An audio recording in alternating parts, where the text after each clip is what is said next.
वज़ीर आज़म के लिए एतमाद का वोट हो तो इजलास चंद घंटों में, अपोजिशन ने अगर कोई किसी को जिज करना हो तो इजलास की रिक्विजिशन यूं चंद घंटों में और फौरी तौर पर सब कुछ हो जाता है। लेकिन नामूस रिसालत के हवाले से अगर कौमी असम्बली के इजलास की बात की जाए तो उसके लिए महीनों मांग लिए जाते हैं, उसके लिए बहुत बहुत लंबा अरसा, फिर एक्सटेंशन पे एक्सटेंशन।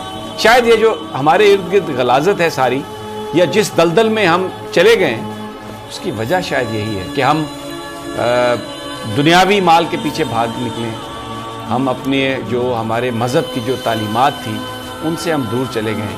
मैं ये हरगिज़ नहीं कह रहा कि हम चढ़ दौड़ें किसी पे, कि किसी के साथ लड़ाई करें, अपनी आवाज़ तो सुनाएं। आवाज़ कैसे सुनाएं? मैं आपको एक मिसाल देता हूँ। हमारी ये सारी गुफ्तगू का मकसद ये है कि हमें अपने जो बुज़ुर्ग हैं, हमें जो अपनी जो तालीमात हैं, हमें अपना जो असल मिशन है उसको तो नहीं हमें भूलना चाहिए।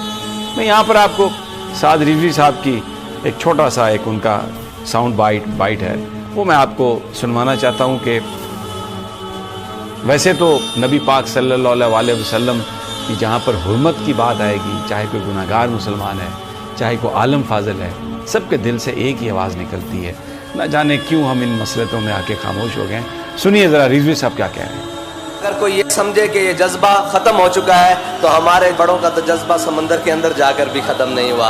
हम जिस कबील में से हैं वो जज्बे ख़त्म होने वाले नहीं हैं। मेरे आका और मौला सल्लल्लाहु अलैहि वसल्लम की नामूस के लिए जो कुछ हमें ज़िंदगी में तकलीफ़ और परेशानी उठानी पड़े वो हमारे लिए ज़्यादा रहा है, वो हमारे लिए सरमाया हयात है, वो हमारे लिए वो चीज़ है जिसको हमने लेकर कल जन्नत में जाना है। हमने आपको एक मौका दिया है कि आप भी उन चेहरों में अपना चेहरा रखवा लें जो कामयाब हैं, जो हुजूर सय्यद आलम सल्लल्लाहु अलैहि वसल्लम की नामूस रिसालत के लिए काम करने के लिए तैयार हैं। हमने अपने सारे चेहरे हुजूर सय्यद आलम सल्लल्लाहु अलैहि वसल्लम की नामूस पर कुर्बान करने के लिए रखे हुए हैं।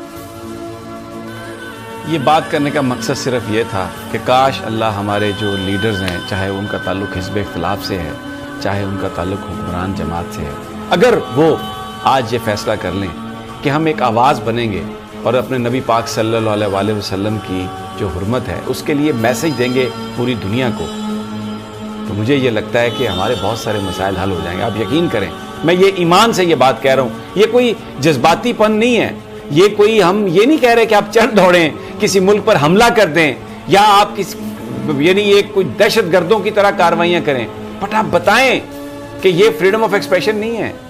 हम लोग इस चीज़ को बर्दाश्त नहीं कर सकते। हमारे आज जो जिन मसाइल में हम घिरे हुए हैं वो इसीलिए हैं, हम बहुत दूर चले गए अपनी तालीमात से।